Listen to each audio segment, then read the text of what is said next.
In this lecture, we are going to study about Davisson and Germer experiment, which is lecture 6 of Unit 1 Quantum Mechanics.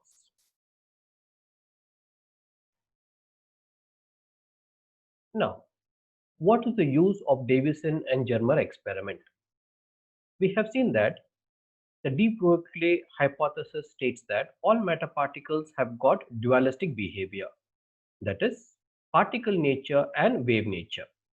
So it was Davisson and Germer experiment which gave the experimental evidence that matter particles have got wave-like behavior. We know that waves exhibit diffraction, and hence if de Broglie hypothesis is valid, then the matter waves should exhibit diffraction effects.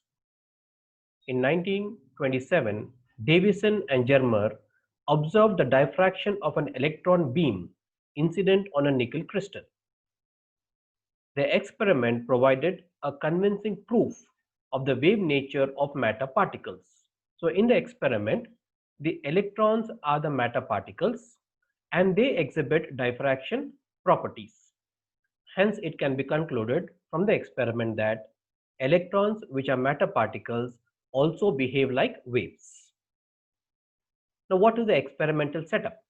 As you would see, we have got a filament F, which is connected to a battery B1. Okay. So this filament F produces a collimated beam of electrons. In the diagram, A is the anode, which is connected to a variable voltage source B2, which can accelerate the electrons. And the potential difference in this experiment is 54 volts. Now, the filament F produces the electrons and the electrons move under a potential difference of 54 volts. So these are also called as fast moving electrons. These electrons now come and strike the target. What is the target over here? Nickel crystal is the target. Now, after striking the target, the electrons get scattered in different directions. It is also seen that these electrons are scattered by the nickel crystal and the crystal can rotate about the axis. The number of electrons scattered by the crystal in different directions is measured by a detector called as Faraday cylinder. The detector can move on a circular scale, as you can see in the diagram. Now, the Faraday cylinder is maintained at a negative potential.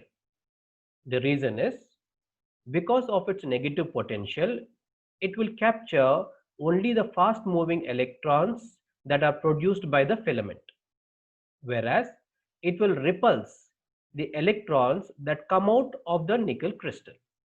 Hence, the Faraday cylinder will capture only the electrons produced by the tungsten filament over here.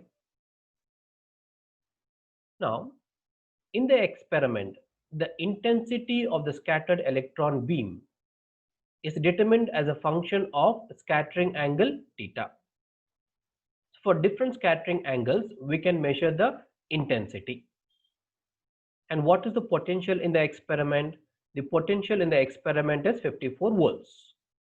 It is observed that the electrons are scattered more pronouncedly at an angle of 50 degrees with the direction of the incident beam. Maximum indicates that electrons are diffracted. This diagram shows you once again the crystal with the various atomic planes. Incident beam after striking the crystal gets scattered, and we see that the scattering is maximum for a scattering angle of 50 degrees. So as it is shown in the diagram, 50 degrees. We drop a perpendicular onto the crystal plane. So this angle over here becomes 25 and this angle over here is 25. Now this perpendicular makes an angle of 90 degrees with the crystal plane. How do you get theta? Theta of Bragg's law. what does Bragg's law state? 2d sine theta is equal to n lambda. Theta in Bragg's law is called as the glancing angle. How do you define what is glancing angle? It is the angle made by the incident beam with the plane. From this diagram we can see it is equal to 65. How did you get 65? It is 90. This angle over here is 90. 90 minus 25 will give rise to 65. That is what is theta in Bragg's law. The incident beam makes a glancing angle of 65 degrees with a family of Bragg's plane. The spacing of planes in nickel crystal as determined by X-ray diffraction is 0.91 angstroms. Substitute this in Bragg's law, that is 2d sine theta is equal to n lambda. D value is 0.91 into 10 to the power of minus 10 meter. Theta is 65 degrees. N is the first order, n is equal to 1. From this we have the calculation that lambda is equal to 1.65 angstroms. Theoretically, we know that lambda is equal to 12.27 under root of V, and the units over here are in angstroms. We know that in the experiment, the potential is 54 volts. When you substitute the value of V over here, we get lambda is equal to 1.66 angstroms. It is seen that the value obtained experimentally using Bragg's equation and de Broglie equation agreed well. Hence, Davisson and Germer experiment gave conclusive evidence that electrons exhibit diffraction property. So what is the final conclusion from this lecture? We have started with electron as a matter particle and proved that these electrons, have got a diffraction pattern indicating that electrons behave like waves.